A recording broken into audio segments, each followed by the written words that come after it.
Paris, 1894. A man is on his knees on the studio floor. Not cleaning. Not praying. He's sliding coins, very small, very precise, under a piece of fruit. He adjusts, steps back, gets down again, moves the coin a fraction, steps back again. He's been doing this for 20 minutes. For a painting? For the exact angle. He needs the apple tilted at a specific degree, and the apple doesn't care what he needs, so the coin goes under the apple. That's a strange way to spend a morning. He said he would astonish Paris with an apple. And the thing is, he did. The apple is why every painting made after 1907 looks the way it does. The apple is why the 20th century happened. But where the apple came from, that's the question nobody asks. Aix-en-Provence, 1852. The most expensive school in town. A new student arrives. Small, poor. The kind of poor that other children can smell. They make sure they know they've noticed. And someone steps in? Someone steps in. Bigger, stubborn in a way that doesn't need words.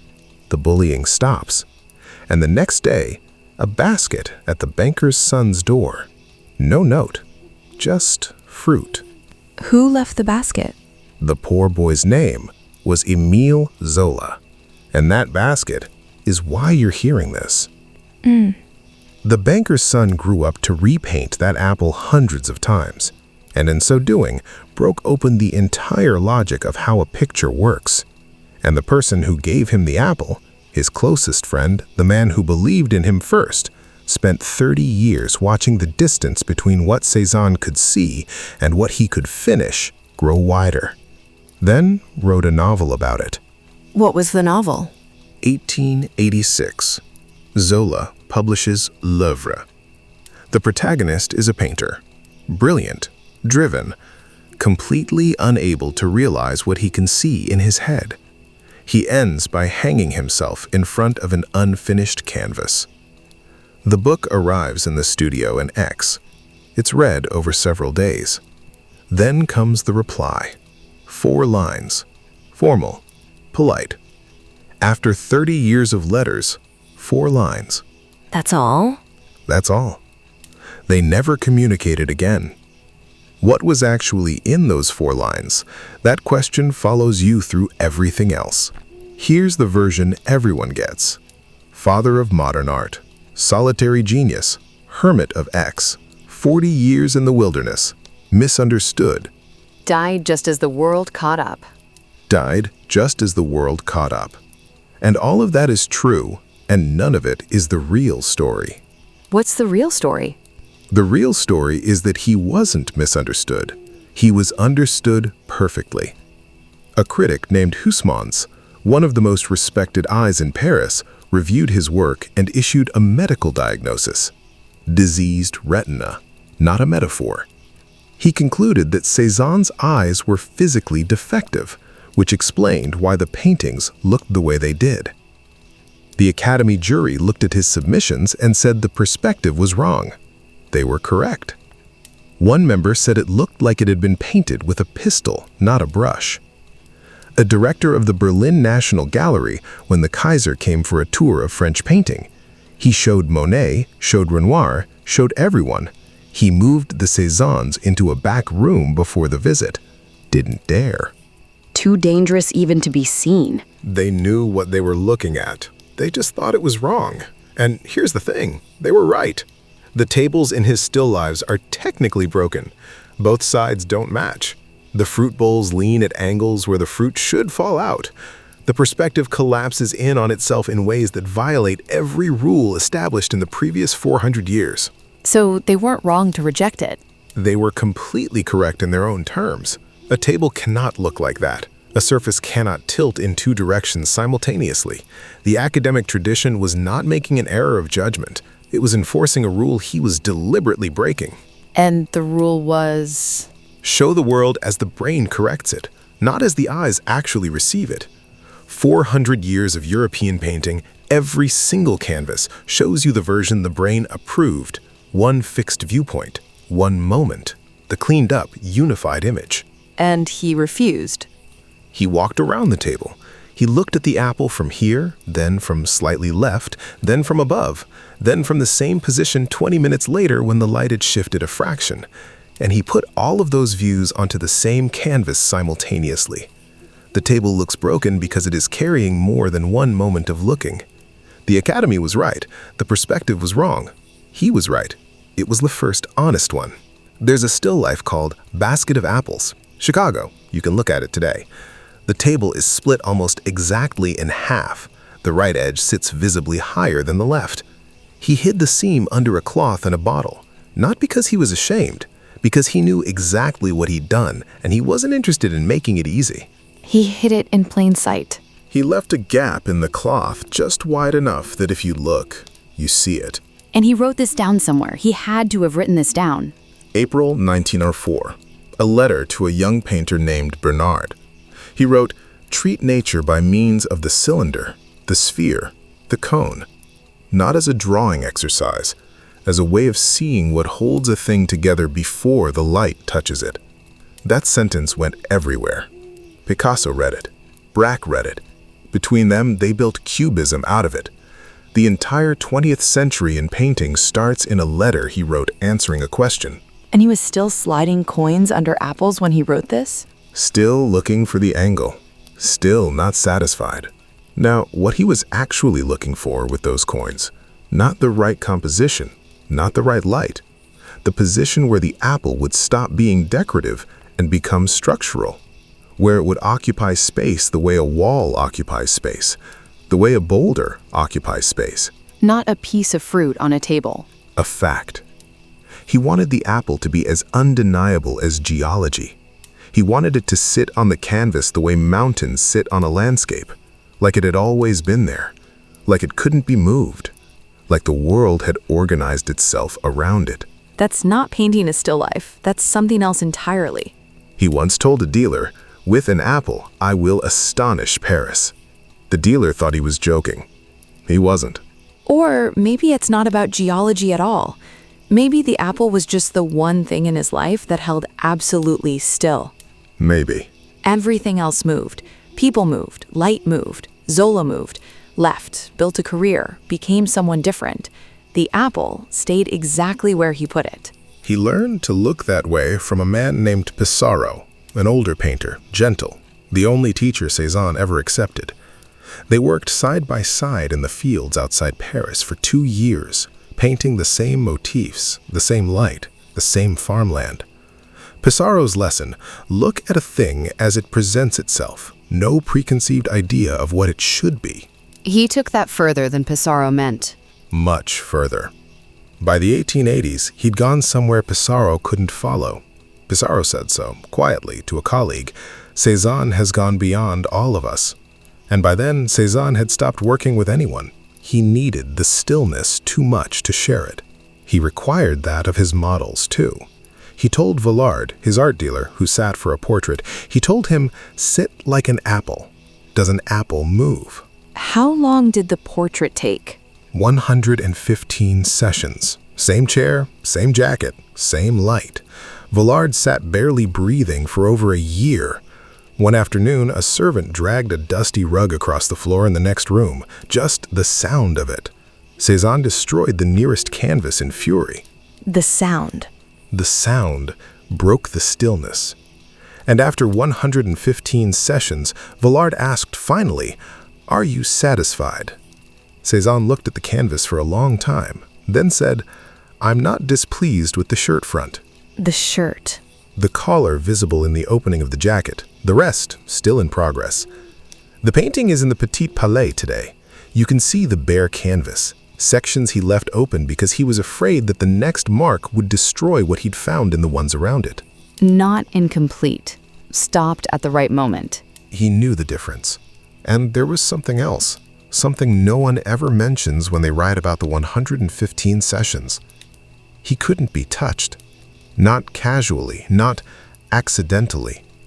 Someone knocked him from behind once and he was a boy in school, and after that, any unexpected physical contact was intolerable. His housekeeper had standing orders. Don't let even the hem of your skirt brush against him as you pass. He would rather fall than accept a steadying hand.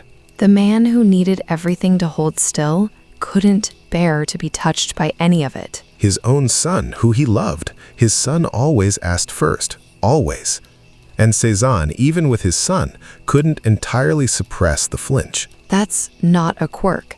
That's someone who decided very early exactly what could and couldn't reach him. And what could reach him? An apple. Doesn't move, doesn't flinch, doesn't change its mind. There's a painting called The Card Players. 5 versions. The 2-figure version is in the Musée d'Orsay. The largest is in the Barnes Foundation in Philadelphia. I know this one. 2 men at a table, a bottle between them, playing cards. They're not doing anything dramatic. They're not celebrating. They're not arguing. They're just completely, absolutely present. Who were they? A man called Père Alexander, the gardener who worked the family estate at Jazz de Buffon, and a boy named Louis Guillaume, the cobbler's son from the village. Cézanne hired them to sit. They sat for many sessions. At some point during the work, Guillaume lost consciousness. Too much stillness, too long in one position. He fainted. Fell. Cézanne had him revived and continued. The version in the Barnes Foundation, the large one with 5 figures, sold in 2011 for $250 million, the highest price paid for a painting at private sale. Did the family? The gardener's family, the cobbler's family. No. They had no idea what they were sitting for. They sat because a man asked them to hold still and offered them a day's pay. The transaction was complete. And the painting left the village and never came back. It went to Qatar. They were never told. Now, the other man who couldn't hold still. Zola had been right about almost everything else. He watched Cézanne work for 30 years. He saw the rages, canvases slashed with a palette knife, left in the fields outside Aix to rot. He saw the salon rejections year after year. He saw a man whose vision was always slightly larger than what he could put on canvas. He had the evidence. His conclusion was logical. He thought the gap between the vision and the painting was failure.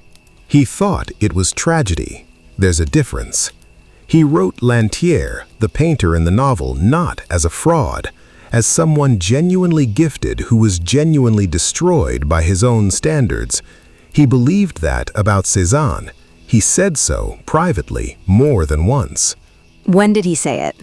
Vollard visited Zola. This was later, after the novel, after the silence.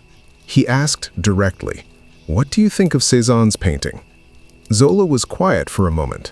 Then he said, "He had the gift. He had the eye. He just didn't have the persistence to become a true master." He said it carefully. He took out a handkerchief while he said it. There was no satisfaction in it. He still believed it. After everything, he still believed the paintings were evidence of an incomplete talent. The man who first told people in 1866, in print when no one else would, that Cézanne was a genius, that same man 20 years later quietly convinced he'd been wrong. But Zola kept the paintings. He kept them in a locked cabinet. He wouldn't hang them in his house. When Vollard asked why, he said, "My house is a place where painters gather. I couldn't leave my oldest friend exposed to their judgment." That's not contempt.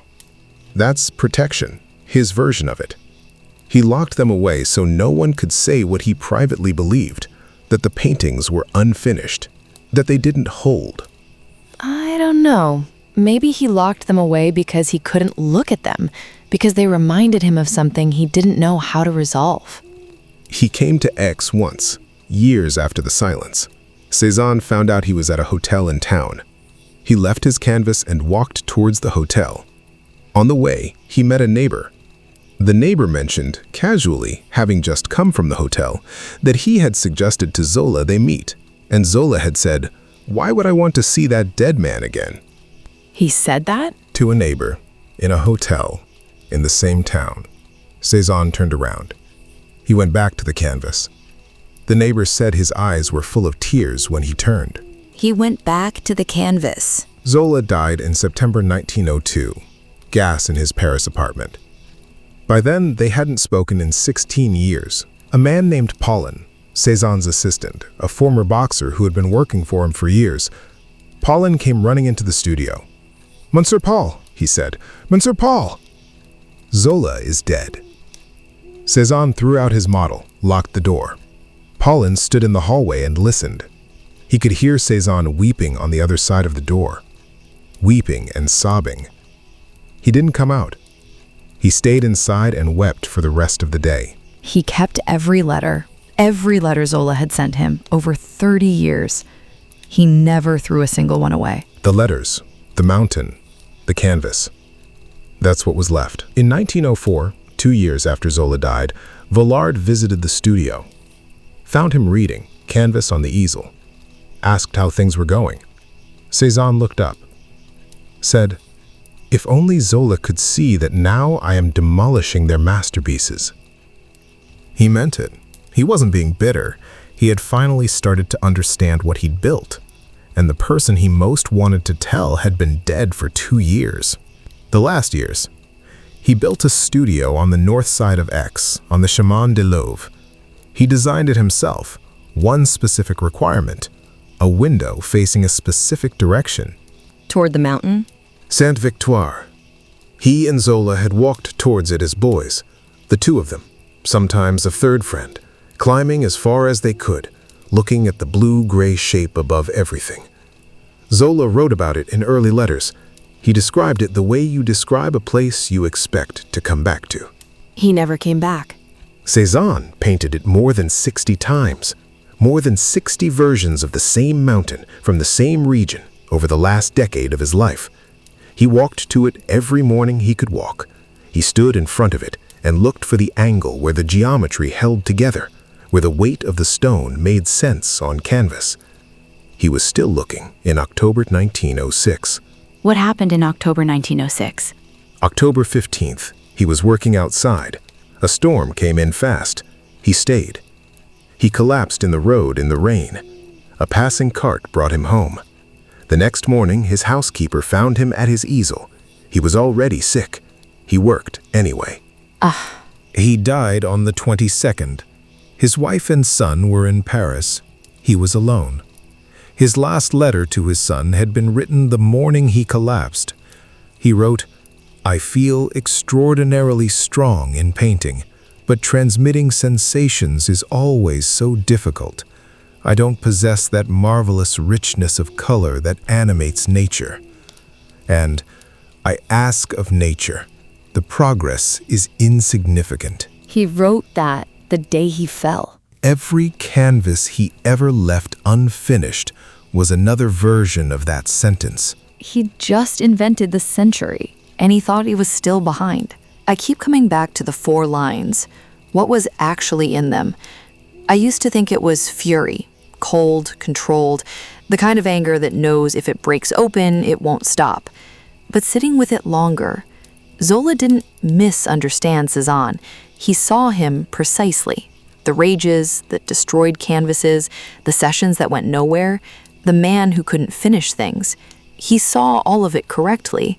He just looked at that evidence and reached the wrong conclusion. He thought the gap meant failure. He couldn't see that the gap was the argument, that the empty space on the canvas wasn't surrender. It was the most honest mark he could make. You can see someone completely clearly and still be wrong about what you're seeing. That's not a betrayal. That's just 2 people with the same evidence and different eyes. 4 lines was the only honest length for that distance. The apples came from far away. A basket at a door, 1852. The boy who left it never knew what he started. Neither did the one who received it.